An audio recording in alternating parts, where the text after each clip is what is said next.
Hello to everyone, आज हम OMR sheet भरने का तरीका बताएंगे। जैसे कि आप देख सकते हैं, ये आपके पास क्लास 10th का ओएमआर सीट है। जैसे आप पेपर में जाएंगे तो आपको ओएमआर सीट मिलेगा, जो कि 20 नंबर का क्वेश्चन ओएमआर सीट पे ही आपको करना होगा। ओएमआर सीट आपके सामने सेम टू सेम ऐसे ही मिलेगा, जिसमें आपके पास पहला जो ऑप्शन देगा जिला कोड। आप जिस जिले में पेपर दे रहे हैं, यहाँ पे जिला का कोड और जिले का नाम अंकित होगा।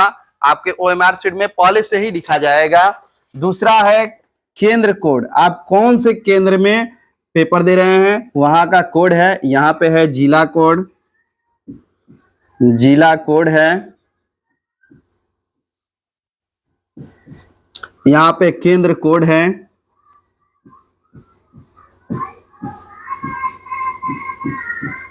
यह आपका जिला कोड और ये केंद्र कोड आपके ओएमआर सीट पे अंकित होगा। मेन यहाँ पे दे रहा है कि अनुक्रमांक। आप अगर ओएमआर सीट ले रहे हैं तो पहले आप सुनिश्चित कर लेंगे कि क्या यह अनुक्रमांक जो दिया गया है आप ही का है या दूसरे का है। आप दूसरे का ओएमआर सीट यूज नहीं करेंगे। अगर आपका रोल नंबर सेम ये मिल रहा है तो आप इस ओएमआर सीट पे सॉल्व करेंगे। अन्यथा अगर ओएमआर सीट नहीं मिल पा रहा है, ये अनुक्रमांक नहीं मिल पा रहा है, तो इस ओएमआर सीट का यूज आप नहीं करेंगे। आप तुरंत कक्ष निरीक्षक को बताएंगे कि ये जो रोल नंबर है मैच नहीं कर रहा है, ये मेरा ओएमआर सीट नहीं है। अगला यहाँ पे विषय का कोड। आप अगर हिंदी का पेपर दे रहे हैं तो आपको ओएमआर सीट जो मिलेगा हिंदी का ही मिलेगा। अगर आपके पास गलती से इंग्लिश का ओएमआर सीट मिल गया तो आप उसको लौटाएंगे। आप बताएंगे कि मैं हिंदी का पेपर देने आया हूं, मेरा ओएमआर सीट हिंदी का दीजिए। अगला पॉइंट यहाँ पे लिखा है कि प्रश्न पत्र पर संख्या। आपके जो क्वेश्चन पेपर मिलेगा वो संख्या यहाँ पे लिखा रहेगा पहले से ही। हिंदी का जो भी प्रश्न पत्र आपको मिलेगा यहाँ पे लिखा रहेगा। जैसे कि यहाँ पे लिखा है 801, मान लीजिए कि और भी संख्या यहाँ पे जो भी होगा यहाँ पे लिख देगा। ये आपका तो भरने का तरीका हो गया कि आपका ओएमआर सीट पहले से ही फिल रहेगा, पहले से ही भरा रहेगा। अब क्वेश्चन को हम लोग सॉल्व करेंगे। 20 क्वेश्चंस आएंगे, 20 क्वेश्चंस, जिसमें जैसे कि आप पहला क्वेश्चन सॉल्व कर रहे हैं तो इसमें 4 ऑप्शन आएगा, ए, बी, सी और डी।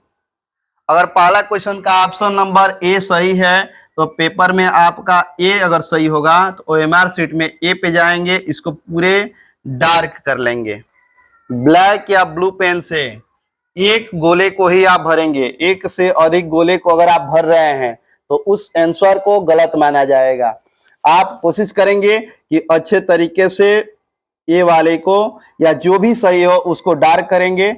ये आपका पहला क्वेश्चन सॉल्व हो जाएगा। इसी क्रम में देख रहे हैं कि आप 1 2 3 4 5 6 यहाँ से 10 क्वेश्चन यहाँ है और 11 से 20 तक यहाँ क्वेश्चन है। ये आपका 20 क्वेश्चन हो जाते हैं, 20 नंबर का आता है। ये आपका 20 मार्क्स का हो जाएगा। 20 क्वेश्चंस को जब आप भर लेंगे, यहाँ पे देख रहे हैं कि लिखा है कि प्रश्न पत्र पे जो कोड होगा उसका पहला अक्षर इस बॉक्स में आप लिखेंगे। 2 बॉक्स बनाया है, एक बॉक्स ऐसे बनाया है और ये दूसरा आपका बॉक्स है। अक्षर लिखना है। प्रश्न पत्र आपको जब मिलेगा तो उसमें संकेतांक लिखा रहेगा, जैसे 801 एपी। ये आपका हिंदी का बाय द वे अगर ये संकेतांक है जिसमें ये अंक वाला है और ये अक्षर है, तो आपको अंक को नहीं भरना है। अक्षर से 2 अक्षर दिया है जिसमें पहले अक्षर को पहले बॉक्स में भरेंगे, यहाँ पे आप भरेंगे ए, और दूसरा अक्षर जो दिया है आप दूसरे बॉक्स में भरेंगे यहाँ पे।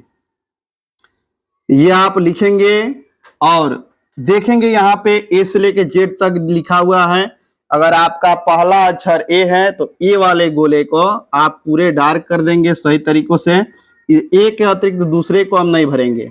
दूसरा अक्षर पी है तो आप पी देखेंगे कि पी इसमें कहाँ है। पी जो भी होगा उसको आप डार्क कर देंगे। अब आप अगले में देखें, यहाँ इस बॉक्स में लिखा है कि परीक्षार्थी का हस्ताक्षर। आप अपने एडमिट कार्ड में जिस तरह से साइन किए हैं वैसे ही साइन इस बॉक्स में आप कर लेंगे। यहाँ पे परीक्षार्थी का हस्ताक्षर है। दूसरा लिखा है कि कक्ष निरीक्षक का हस्ताक्षर। आपके क्लास में जो भी कक्ष निरीक्षक होगा, आपके जो भी यहाँ पे लिखा गया है सही तरीके से आप लिखे हैं या नहीं लिखे हैं, इसको देखते हुए पूरा निरीक्षण करके यहाँ पे कक्ष निरीक्षक साइन करेंगे। आप इस बॉक्स को नहीं भरेंगे। ये बॉक्स दिया है कि केंद्र व्यवस्थापक का मोहर। अगर आपके ओएमआर सीट पे मोहर नहीं लगा है तो आप अपने ओएमआर सीट पे यहाँ पे मोहर लगवा लेंगे। यहाँ पे आपका मोहर लगेगा केंद्र व्यवस्थापक का। अब ये आप देख रहे हैं कि चित्र कला विशेष हेतु, अगर आप चित्रकला से संबंधित है तो इस बॉक्स का प्रयोग करेंगे, अगर संबंधित नहीं है तो इस बॉक्स को छोड़ देंगे, वैसे ही छोड़ दीजिए। और ये पार्ट में जैसे आप भरे हैं दूसरा पार्ट भी सेम भरेंगे। आपका प्रश्न पत्र का मार्का जैसे कि यहाँ भरे हैं ए और पी, यहाँ भी भरेंगे ए। पहला अक्षर आपका ए है, दूसरा अक्षर है पी। पहले वाले पार्ट में आप क्या कर रहे थे कि सर्कल को आप डार्क कर रहे थे। पहला क्वेश्चन का ए सही है तो इसको डार्क कर दिए, दूसरा क्वेश्चन का अगर सी सही है तो इसको आप डार्क कर दिए। लेकिन दूसरे पार्ट में आप क्या करेंगे, लिखा है कि पहले का उत्तर क्या है, तो पहले का ए सही है तो इस बॉक्स में लिखेंगे ए। दूसरे का आपका सी अगर सही होगा तो यहाँ पे आप लिखेंगे सी। इसी आधार पे 1 से 10 तक यहाँ है और 11 से 20 तक यहाँ है। 20 क्वेश्चंस का आंसर अगर इसमें आप भर रहे हैं तो इसमें भी आप लिखेंगे कि पहले का कौन सा सही है, दूसरे का कौन सा, तीसरा, चौथा और 20 तक आप पूरा लिख देंगे। जिस क्रम में ये भरेंगे उसी क्रम में ये भी भरेंगे। और इस जो कट निशान दिया गया है इसको आप फाड़ेंगे नहीं, आप अपने कक्ष निरीक्षक को ऐसे ही ये जो ओएमआर सीट है सेम अच्छे से जमा कर देंगे। इस ओएमआर सीट पे आप कुछ नहीं लिखेंगे। जो ओएमआर सीट है आपका, इस ओएमआर सीट को साफ सुथरा तरीके से रखेंगे। इस ओएमआर सीट पे न तो रफ कार्य करेंगे और न ही कुछ लिखेंगे, क्योंकि ओएमआर सीट कंप्यूटराइज चेक होगा आपका आंसर। तो आप एकदम कोशिश करेंगे कि आपको ओएमआर सीट सही तरीके से रहे। Thank you.